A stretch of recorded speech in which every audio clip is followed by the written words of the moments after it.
आपकी जीवनचर्या से आप बात सिद्ध है, इतनी आपके अनुभव की बात है, परंतु दुख इस बात का है कि आपके अनुभव का भी आप आदर नहीं करते। अपने अनुभव की तरफ भी आप अपनी दृष्टिपात नहीं करते हो, ध्यान नहीं देते हो कि भाई अधिक सुख हमारे को किस में मिलता है, ख्याल ही नहीं करते। अगर आप ख्याल करने लगे तो आपकी दृष्टि में भोग और संग्रह इतना ऊंचा दर्जा नहीं पा सकता।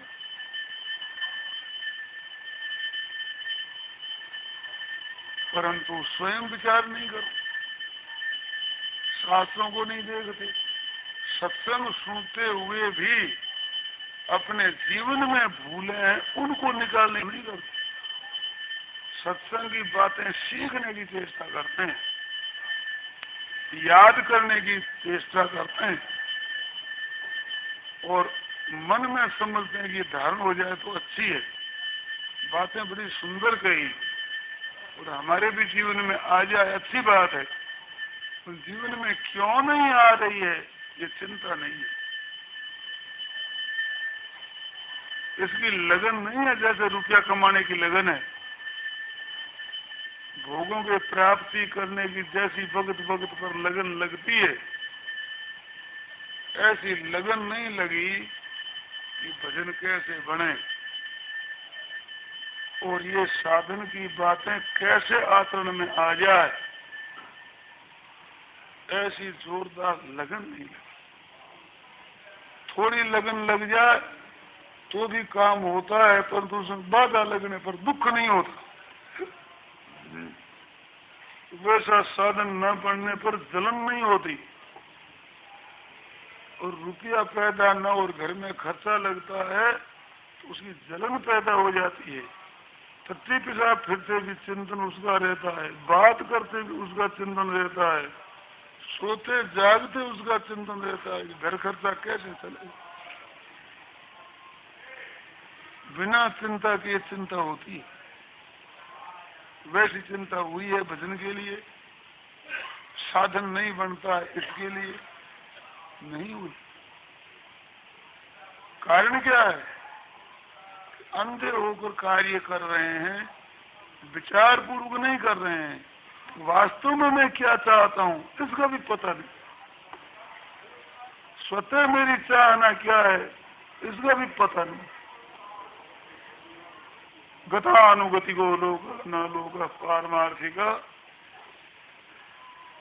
गतानुगति दूसरे यूं ही करते अपने भी करो, और करते अपने भी करो, इधर ही इधर करते हैं, ये सोचते नहीं और करते हैं, पर लाभ कितना लिया, उनके इतना धन हो गया, उनके इतने रुपए हो गए, उनकी इतनी मोटर चलती है, तो अपने भी बनाओ, अपने धन करो संग्रह, अपने लाओ मोटर। ये नहीं सोचते हैं कि इतनी मोटरें ला करके उनके चित्त में शांति कितनी मिली, कितना संग्रह करके चित्त में प्रसन्नता कितनी है, चिंता कितनी मिट गई है, दुर्गुण दुराचार कितने गुण के दूर हो गए हैं, हृदय में चुभने वाले दुराचार दुर्गुण जो हृदय के भीतर में पीड़ा करते रहते हैं, ऐसे भावों का कितना नाश हुआ, कितना सुधार हुआ है। धन कमाने से इसकी तरफ ध्यान ही नहीं, विचार ही नहीं करते। स्वयं अपनी दशा देखे कि थोड़ा धन था उस समय चिंता कितनी रहती थी और अधिक धन होने पर चिंता कितनी रहती है। थोड़ा धन होने पर कितना भजन पाठ में हमारा समय लगता था और अधिक धन होने पर हमारा भजन पाठ में समय कितना लगता है।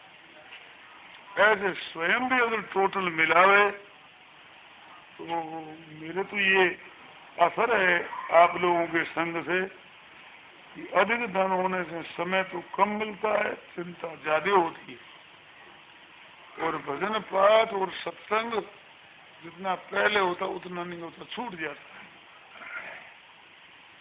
जरूरी काम आ जाता है ना, वकील के जाना तो बहुत जरूरी है, इनकम का टैक्स का मामला ये तो गया में बिगड़ जाएगा, और अमुक आदमी से मिलना है, व्यापारी से बात करनी है, जरूरी है। और काम साथ साथ में बढ़ेंगे, जो धन बढ़ेगा, जो कारोबार बढ़ेगा, काम बढ़ेगा। जितनी दूर में जल अधिक होता उतनी दूर में कादा अधिक होता ही है। ऐसे धन होगा तो साथ में कीचड़ हुए बिना रहेगा नहीं, नियम है। तो अब जितना समय मिलता था उतना भी नहीं मिलता, परंतु धन जब तक नहीं होता है तब सोचते रहते हैं कि ये पैसे वाले इतने क्यों भट गए। दाल रोटी राम जी ने दे रखी है, ये भजन करे, सत्संग करे तो कैसी बढ़िया बात है। हमारे पास में धन हो जाए तो हम तो भजन ही करें। विशेष रोटी की चिंता मिट जाए ना, पैसा पास में हो जाए तो फिर तो हम भजन ही करें। ऐसी बातें आती है कई दफे मन में, परंतु जब धन मिलता है तो वो मनोरंजन सब रद्दी हो जाता है। अभी सीजन है, चल रहा है काम, अभी कमा लो।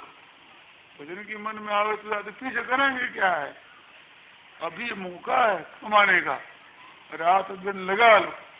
सत्संग होता है, सत्संग तो होता है, पर ये अभी मौका है, फिर सत्संग कर लें। अभी तो ये कर लो, पीछे भजन ही करेंगे। ये तो अच्छी धारणा वाले आदमी वाली बात है। थोड़ी धारणा वाले तो भूल ही जाते हैं कि भजन भजन करके देख लिया है, अब धन कमाते हैं। यही है जो कुछ है, ऐसे कर लग जाते। साधन करने वाले, आदर देने वाले भी भजन को गौण जरूर कर देते। अभी सत्संग का समय, तो इसी समय में रुपये पैदा होते हैं। ये तो ले सत्संग तो शाम को कर लेंगे, रुपये तो शाम को मिलेंगे नहीं। ये तो अभी मौका है। इस बात तो कोई बात नहीं, भजन पाठ देरी से करे तो कोई क्या है, ये तो कर लो। प्रत्येक बात देखती लाभ अभी ले लो, पीछे मिलेगा नहीं, सत्संग शाम को कर लेंगे, कल कर लेंगे। ये तो हाथ की बात नहीं है। सत्संग तो कभी जाओ, ये है ही, चलता ही कभी जाए। ये सोचती क्यों कि भीतर में सच्ची लगन नहीं है। सच्ची लगन होने से क्या सूझेगा, सच्ची भजन की लगन होने से क्या वृत्ति पैदा होगी। रुपया कमा तो करोगे क्या, ले लोगे तो रात में मर जाओ तो क्या काम आएगा। फिर सत्संग सुनोगे तो काम आएगी मरने पर भी। ये तो नहीं छोड़ेगा भाई, ये तो हमारे मरने के बाद काम आने वाली बात भी और अभी दोनों समय काम आने वाली है ये चीज। रुपया तो जीवन जितने काम आने वाला है, और उसका क्या पता है कि नहीं। और होना है तो प्रारब्ध में हमारा तो यदस्मदीयम नहीं तत्परेशाम, हमारे रुपये तो जा सकते नहीं कभी। पर सत्संग ऐसी नहीं है, वो सत्संग भजन तो करने से होता है। ये भाग्य में लिखा तो हो जाएगा, ऐसी बात नहीं है। इसको तू छोड़ते हो जान करके, रुपया भी नहीं लो तो चक मार कर उनको आना पड़ेगा हमारे पास, हमारा भाग्य जाएगा कहाँ। सत्संग की रुचि वाले की ये वृत्ति पैदा होगी स्वतः, ये सिखाने से नहीं होती, लगन होने से स्वतः पैदा होती है। हम लाभ किसमें समझते हैं, कौन सा लाभ है असली, तो प्रत्यक्ष मालूम देगा कि असली लाभ भजन ध्यान सत्संग में है। आत्मा का उद्धार होता है, भीतर की दुर्भावनाएं मिटती हैं, सद्भावनाएं पैदा होती है, वो असली भीतर की बात है। और ये तो ऊपर की बात है, व्यवहार में क्या है, हो गया तो हो गया, चला गया तो चला गया, ऐसी उपेक्षा हो जाएगी। परंतु कब, कि जब आप अपने को साधक मानोगे तब, और गृहस्थ और लोभी मानोगे, वही जो वृत्ति पैदा होगी कि धन कमा लो, किस तरह से हो जाए जो ले लो, भजन ज्ञान फिर कर लेंगे क्या है, तो ऐसी वृत्ति पैदा होगी। ये दोनों अपने मैंपन के बदलने से ये अधिक रुचि, अधिक तत्परता होती है, ऐसा मेरा ख्याल है। अब एक दूसरी बात और बतावें, हमारे सामने जब भोग आते हैं तो सुख प्रतीत होता है, सुख दिखता है। इसके लिए एक बात तो कह दी कि उसकी जड़ कट गई। आपने अपने आप को साधक मान लिया, भोगी नहीं माना, उसकी जड़ कट गई। भोगी मान करके भोग भोगता है और साधक मान करके भोग भोगता है, उन दोनों में बड़ा अंतर होता है। आप ध्यान देकर सुने, अनुमान करता हूं, आपके अनुभव की बात कहता हूं, ऐसे अनुमान से अटकल से लगाता हूं अटकल। आप अपने जीवन में याद करें, बहुत बड़ी चाहना से कोई चीज मिली हो कभी उम्र में, चाहे भोजन मिला हो, चाहे कपड़ा मिला हो, चाहे स्त्री मिली हो, बड़ी लगन रही और वो दुर्लभता से मिली और मिलते ही तदाकार उस चीज का उपभोग आपने किया। आज याद कर लो, वो चित्र की तरह हृदय में जमा हुआ है और उसी चीज का सेवन किया और वैसे तल्लीन होकर नहीं सेवन किया है, उसके संस्कार उतने नहीं है। चीज वही, खाने की चीज हो, भोगने की चीज हो, देखने की चीज हो, बहुत दिनों से देखने की मन में रही और बाइस्कोप मिला और बहुत रस आया और घुल मिल करके देखा, तल्लीन हो गए, वो देखा बाइस्कोप और फिर कई दफे देखा, चले गए कभी मित्रों के साथ देख लिया, चले, दोनों एक ही बाइस्कोप, फिर एक ही आप देखने वाले हो। तो जितना रस बुद्धि से सेवन किया, उसके जितने पक्के संस्कार अंतःकरण पर जमे हैं और रंग चढ़ा है, उतना उपेक्षा से देखने पर भी रंग नहीं चढ़ा है। अनुभव कर लें सबके सब अपने अपने हृदय। तो अपने को भोगी मानकर और उसमें तल्लीन होकर जो भोग भोगता है, उसका बड़ा बुरा प्रभाव पड़ता है, चित्त पर बड़ा विचित्र रंग चढ़ता है और वो रंग चढ़ा हुआ ही भोगों में खींचता है, बार बार भोगों में खींचता है। और वो उस समय में उतने रस नहीं, उतनी आसक्ति नहीं, उतना खिंचाव नहीं है, उतना सुख मिलता नहीं है, फिर भी लेते हैं। जो जो आसक्त होकर ज्यादा लेते हैं, त्यों वो रंग अधिक चढ़ता है और भोग भोगने से भोग भोगने की इच्छा बढ़ती है। भोग भोगने की इच्छा तो बढ़ती है, इंद्रियों की शक्ति नष्ट होती है, भोगने की ताकत तो होती है नष्ट और इच्छा बढ़ती है और भोग सकोगे नहीं और बड़ी दुविधा होगी, बड़ी दुर्दशा होगी।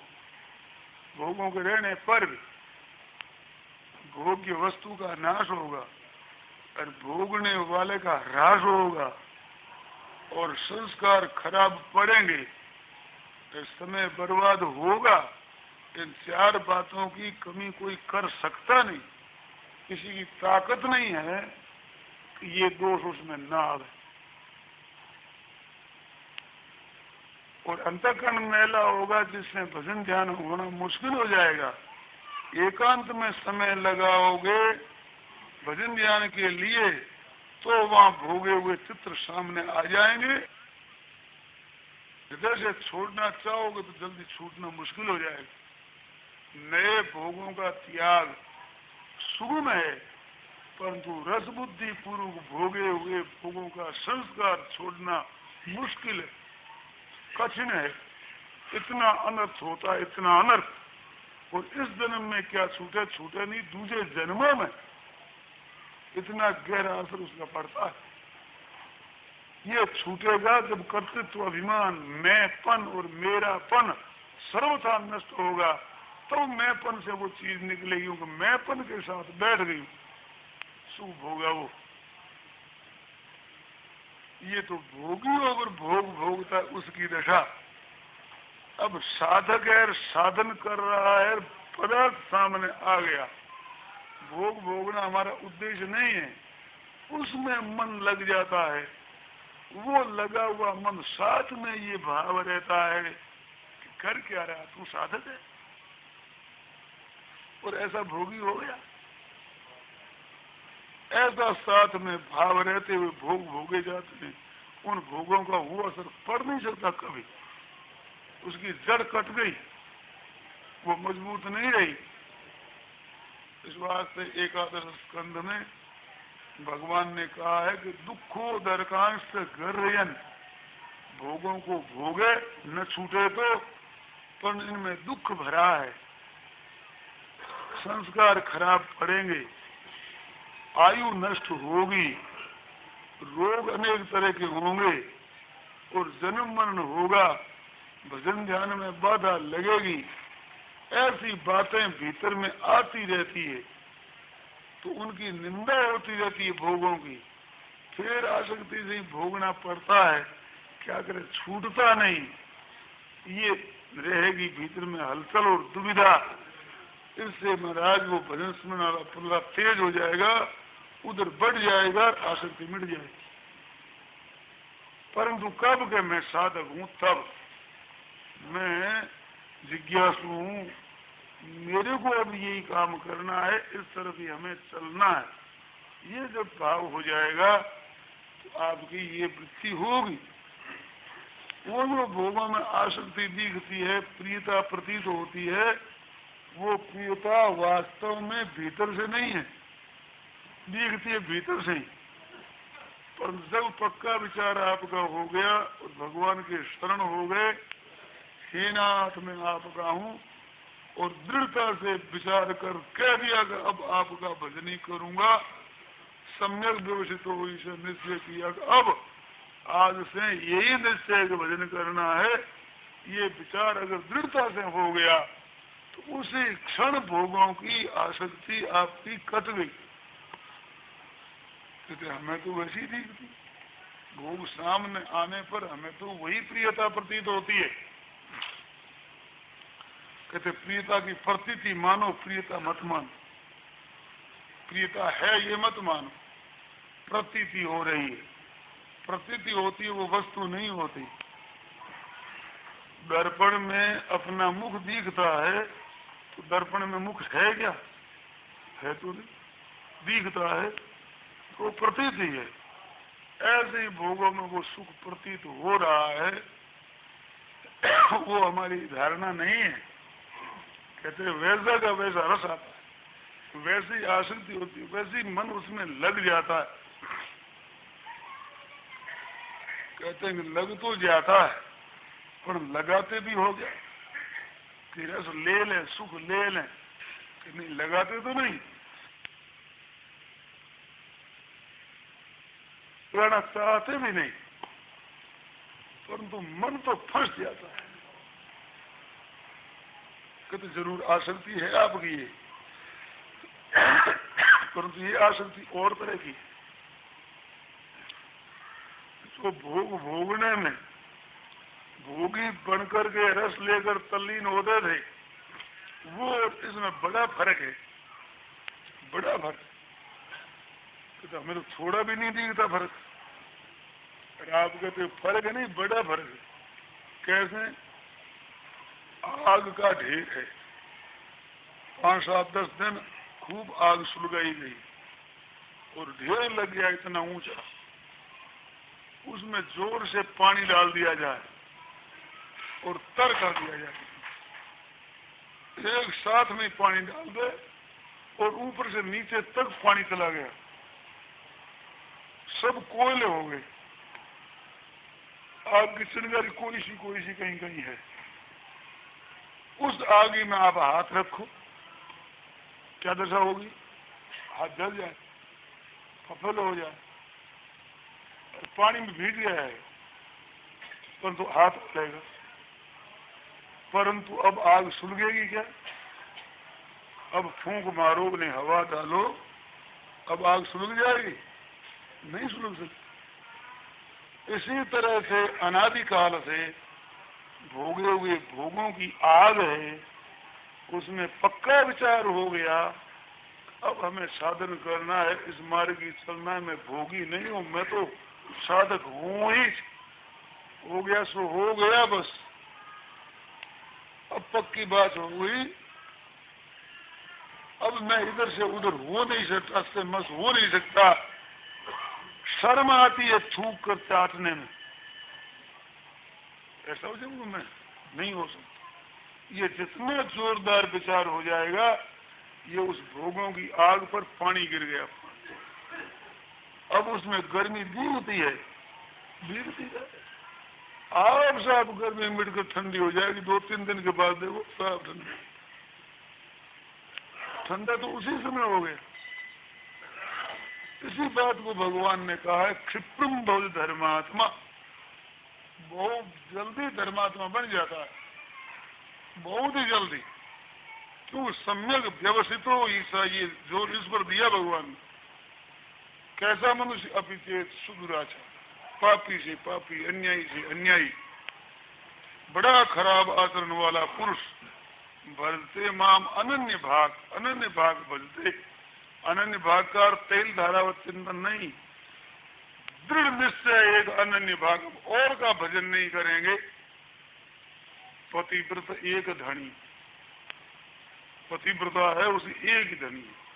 पतिव्रता नहीं, मैं तो कहता हूँ व्यभिचारिणी स्त्री है, परंतु उसको पूछा जाए तो हृदय में सपने में भी पति एक दिखता है, दूसरे यार दिखते हैं, पति नहीं दिखता। पतिव्रता की बात तो दूर रही। साधारण विवाहिता स्त्री है, दुराचारिणी भी है, व्यभिचारिणी भी है, परंतु व्यभिचार वाला पुरुष दिखता है, पर पुरुष अपना पति एक ही दिखता है। कम से कम इतना तो भक्ति की तरफ होना चाहिए। पतिव्रता न सही। हमारा ध्येय उद्देश्य एक भगवान को प्राप्त ना, और जगह वृत्ति जाती है, धन में जाती है, भोगों में जाती है, व्यभिचार है, परंतु ये हमारे पति नहीं है, ये हमारा उद्देश्य नहीं है, ये हमारा लक्ष्य नहीं है, हमारा जीवन इनके लिए नहीं है, ये हमें आदरणीय चीज नहीं है। आसक्ति से संग उठ जाता है, क्या करें? विवाह एक के साथ ही हुआ है, और के साथ ब्याह नहीं करना है। वहां कन्यादान कर रहे, कोई कौन करेगा? वहां कोई पानी ग्रहण होगा, इधर कौन करेगा? ये हो नहीं सकता। ये हमारे दुराचार है, बीच में व्यभिचार आ जाता है। जो उसको दिखेगा साधक को ये व्यभिचार है, जो आसक्ति होगी है, तो भाई वो टिकेगी नहीं, वो ठहरेगी नहीं चीज। इस वास्ते एक दृढ़ निश्चय का भजन करना है। मैं भक्त हूँ, मेरा तो ये काम है ही। ये जितना जोरदार आपका भाव होगा तो ये महाराज जी पाप दुराचार दुर्गुण भागते दिखेंगे, नष्ट होते दिखेंगे। अपिचे सुदुराचारो भजते मां मनन्य भाग साधु रेव सब मंतव्य, उसको साधु ही मानना चाहिए।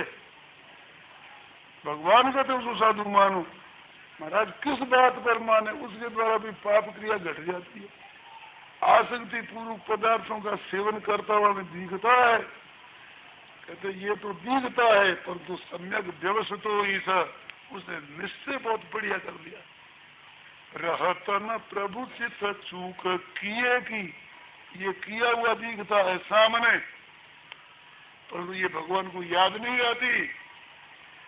रहतन प्रभु चित्त सुख किए की, चूक की हुई बात प्रभु के चित्त में रहती नहीं, ध्यान देना, रहती नहीं, याद नहीं रहती, रखना चाहे तो टिकती नहीं। और करत सुरत 100 बार ये की, हृदय की बात को 100 दफे याद करते हैं, पाप की तरफ देखते ही नहीं, आ जाए तो छूट जाती है, टिकती नहीं, पकड़ी नहीं जाती। और हृदय का सच्चा भाव है कि मैं भजन करूंगा, उसको भगवान कृपण के धन जो संभाले 100 दफे याद करेगी। रहते में प्रभु चित्त चूक किए की, अरे करत सुरत 100 बार ये की। सुरत करत हो आवे जिसमें आवे ही, मन करते हैं जान करके सुरत, अरे वहां रहती न, वहां करते नहीं है, रहती नहीं यार। इस बात पर विश्वास रखे कि मैं भगवान का हो चुका, प्रभु मेरे हैं, मैं प्रभु का हूँ, कैसा ही हूँ, कपूत हूँ, सपूत हूँ, सदाचारी हूँ, दुराचारी हूँ, दुर्गुणी हूँ, जैसा हूँ तैसा का तैसा हूँ भगवान का। और भगवान का ही भजन करना है।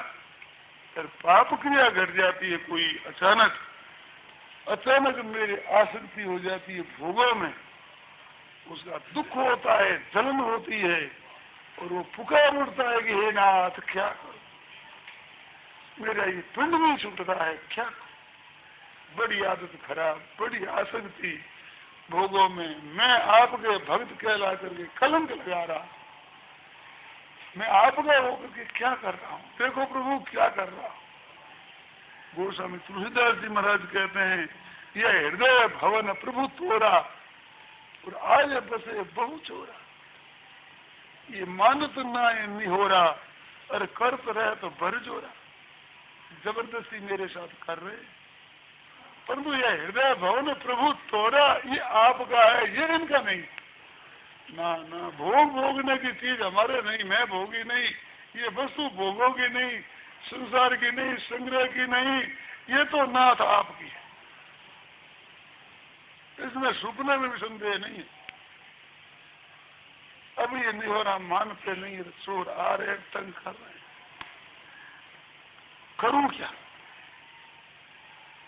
पुकारता है, दुख होता है, मन में समझता है मैं बड़ा कमजोर हूं, मेरे पास कोई शक्ति नहीं, कोई त्याग नहीं, कोई वैराग्य नहीं, उसको कोई शक्ति मालूम नहीं देती, परंतु बड़ी भारी शक्ति उसकी सहायता कर रही है, और वो भगवान के ऊपर निर्भर हो रहा है, और वो भगवान की तरफ वृत्ति उसकी दृढ़ता पकड़ रही है। उन भोग अवस्था में, उस गिरने की अवस्था में भी घबरा करके चाहता क्या है, मुख्य वृत्ति किधर है,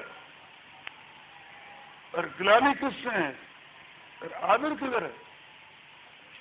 ये देखने से आपको प्रत्यक्ष मालूम देगा कि भगवान की तरफ आदर है, भोगों की तरफ ग्लानि है, निरादर है।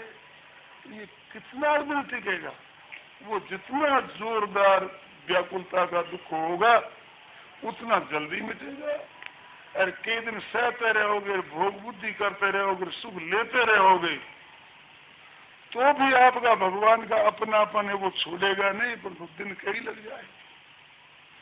आपके लगाए हुए, आप रस लेते हो, भगवान का अच्छा बेटा ले ले, फिर तलमला उठोगे, फिर व्याकुलता पैदा होगी, और जितना सुख लोगे उसमें ठोकर लगेगी।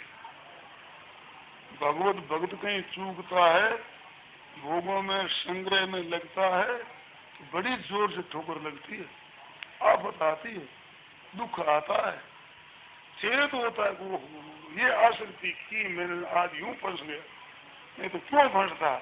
वो थप्पड़ जोर से लगती है, उससे लाभ होता है। भोगों में आसक्ति होती तो सचेत होता है, और उससे बड़ी जोर से टक्कर लगती है तो सचेत होता है, और उसको भगवान अपनाते हैं। जो कोई भक्ति करे कपट से वायु को अपनाऊं, और शाम दाम दंड भेद के सीधे रास्ते लाऊं, उसको भगवान सीधे रास्ते लाते हैं। तो सीधे रास्ते लाना पड़ता है जब हम जान करके भोग में लग जाते हैं, और जबरदस्ती हमारे आसक्ति आती है, परवशता आती है, तो भगवान को लाना नहीं पड़ता है, हम खुद घबरा जाते हैं, दुविधा लग जाती है, आफत हो जाती है, भोग भोगेंगे, भजन करें, क्या करें, फिर कहते रहे इसमें नहीं है सुख, बहुत भोग भोगा, शांति मिली नहीं, स्वतः भगवान की तरफ मन दौड़ेगा, बड़ी तेजी से दौड़ेगा। फिर ऐसा नहीं कि हम भोगों में ऐसे फंसे रह जाए, हम वहीं फंस जाए, ऐसा नहीं। इस वास्ते से ये बात है कि क्या करें, सामने एक चीज आती है तो उसमें प्रियता पैदा होती है, क्या तो भाई क्या करें, इतना प्रश्न तो उठने लगा आपके। नहीं तो ये बात थी कि प्रियता आती नहीं, क्या करें, बढ़िया भोग मिलता नहीं, क्या करें, साग तो बढ़िया बना ही नहीं, बांटो बना दियो, गुस्सा करते थे। वो वृत्ति ये वृत्ति आप मिलान करके देखो, अब ये तो वृत्ति पैदा होने लगी कम से कम कि भाई बढ़िया साग है, उसको तो लेने की मन में आती, 3-4 दफे ले लेते हैं, बढ़िया नहीं है, स्वादिष्ट नहीं बना है, गुणकारी होने पर भी उसका उतना लेने का मन नहीं करता। परंतु ये इसका मन कहता है, देखो मन में आ सकती है दशा। देखो ये जो ज्ञान हुआ है, चेत हुआ है, ये कम प्रकाश हुआ है क्या? ये जरा ध्यान देने की बात है। कहा वो दशा, थाली फेंक देते थे, गुस्सा कर देते थे, क्या साग बनाया ये, एक साग थोड़ी बहुत रोटी खा सके आज, दोनों ही साग ऐसे कर देते तो रोटी नहीं खा सकता, फिर बुरा लगता, कसूर मालूम देता उनका, और अपने में तो कमी है ही नहीं, हम तो बढ़िया साग खाते, ठीक बोले। इतने पर ऐसा असर हुआ है तो क्या फर्क नहीं है? ये साधना नहीं है क्या? परंतु इतना कहने से तो संतोष नहीं करना है, ये भी साधन है, हमारी वृत्ति ठीक हुई, इसमें संतोष नहीं करना है। तो फिर ये आश्वासन किस बात का है? रास्ता सही है, रास्ते आने पर इतना सुधार हुआ है, अब तेजी से चलो, जल्दी सुधार होगा। अरे भाई तेजी नहीं करो, देरी लगेगी। इस वास्ते अपने निश्चय से खूब तेजी से चलो। तो दो तरह से साधन बताया, एक तो भाई मैं साधक बनकर साधन करता हूँ, और एक साधन करके साधक बनूंगा, भक्ति करके भक्त बनूंगा। ये भी प्रणाली अच्छी है, शास्त्रीय है, अच्छी है, तो उसकी अपेक्षा भी हमें ये प्रिय लगती है, वो प्रिय लगती है, उनका मैं अनुमोदन करता हूँ, उसी रास्ते से चलो। तो इनमें जो अंतर हमें प्रतीत हुआ थोड़ा सा आपको बताया। राम राम।